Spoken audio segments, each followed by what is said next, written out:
Hi guys, AdamTheOT back again with some more simple, fun and effective OT games that are perfect for the home, the clinic or the classroom.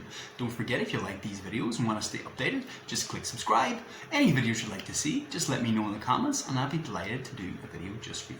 Okay, so today's activity is another fine motor magic trick. In fact, two fine motor magic tricks.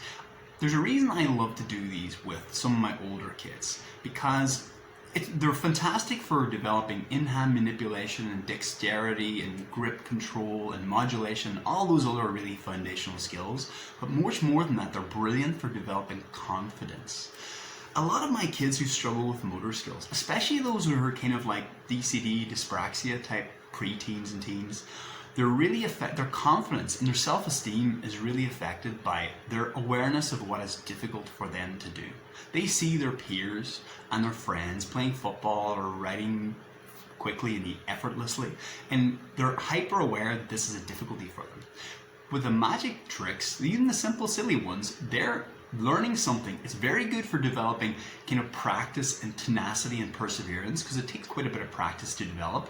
But much more than that, they're learning something their peers cannot do.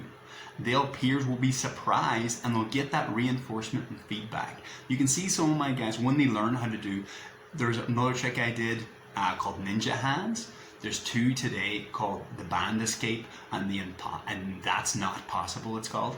And when they learn a silly trick like that, you can see their face when they do it for their parent or for their brother or their best friend, and it lifts them so much psychologically as well as the motor skills development. Okay, so that's why I love to do these. I just want to say that part as well. Okay, so let's look at them. The first one is called the band escape. Let's have a look at it now.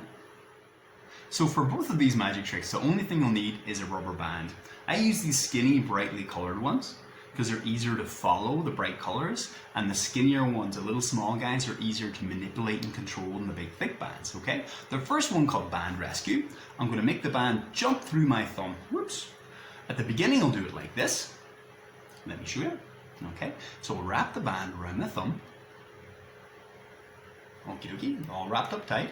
3, 2, 1. Bang, it jumped through my thumb. Usually people think it's coming through here, so then I'll get the child or parent to hold onto my thumb so it can't, there's no way it can get around there. Okay, let's do it again. It's wrapped on tight. Bang. Okay. So what you're doing, if you're eagle-eyed, you'll probably spot it already. Keep the band quite loose in these fingers. I'll tell a child, and we'll do this one step at a time. They put their thumb inside and keep it quite loose. Now look here, this is the interesting part. My top finger is going to pull the band down. Here, look, on the thumb side, pull the band down. Whoopsie, the band snapped. Ha. Take 2. Thumb inside the band, and my top finger is going to pull it down. Twist. So you end up with this almost like a little balloon knot. See what I did? So you're pulling the band down like that. And then as you twist, the tension in the band holds it close. So it looks like it's wrapped up tight, but then all you need to do is push down and the band comes off. I'm going to see again. Okay, so really slowly, put my thumb inside, open. My first finger is going to pull this band down, twist. So it ends up with this little, my loop is held by the tension of the band, but it's not tied, it's just held there. When I let go, it stays there. And if I push downwards, it jumps off. So it's actually not tied on, it's just looped. Any pressure downwards will undo the tension and it'll jump straight through. Okay, so it looks like this. Then when you do it properly, thumb inside, twist, and when you do that quickly, people don't usually follow. They think it's just wrapped up. They feel, and the harder you pull, the more it's tense on there. Then push down. So the parent holds the thumb or you hold the thumb tight, push down, bang, and it jumps straight out, okay? And that's the band escape. That's really good because that little push, doosh, and when you involve the parent or the peer or the friend or the brother, it makes it a social thing as well, and they get that instant reinforcement, okay? And that's the band escape. Let's see, that's not possible. Okay, so for that's not possible, it's not really a trick, it's more of a challenge.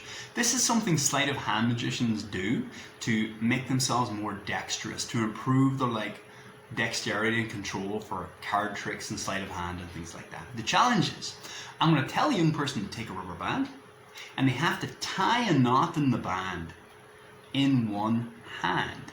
Okay? So we have to tie a knot. Looks like this. Bingo. Okay? Pretty fast.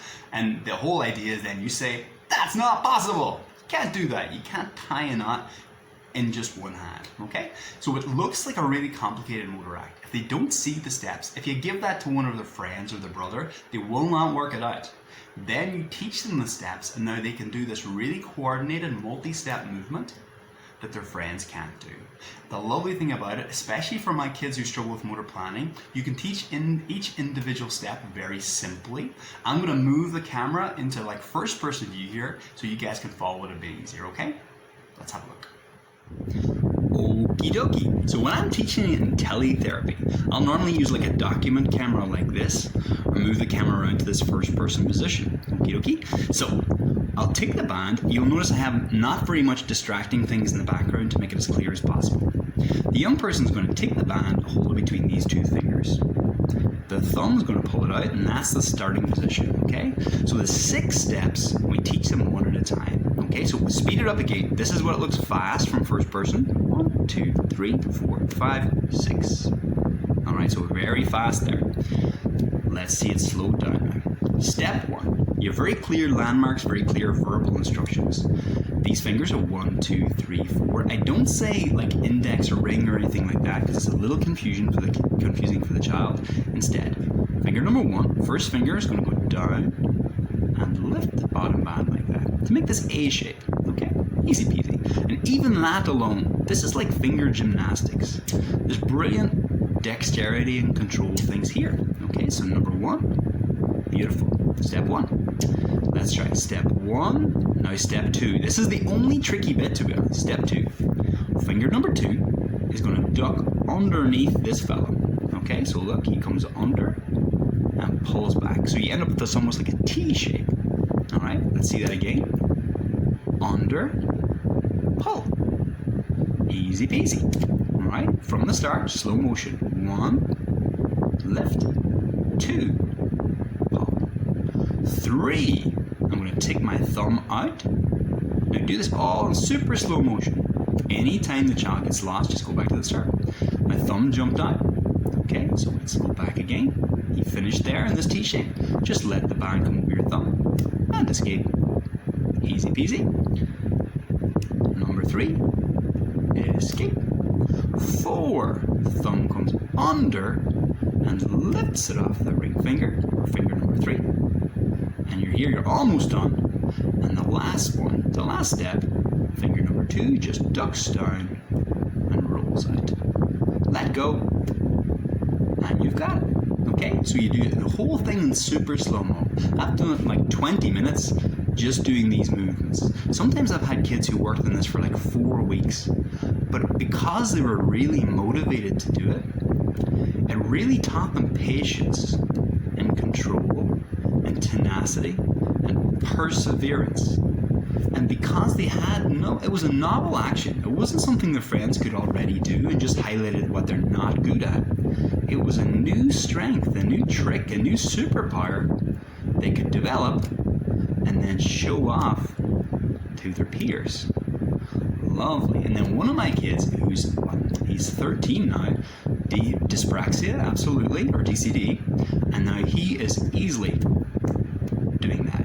And he'll even use it as a fidget in class. He's listening to teacher and tying knots the whole time. Okay? And that's it, guys. So that's our little fine motor magic activities. We had the band escape and we had that's not possible.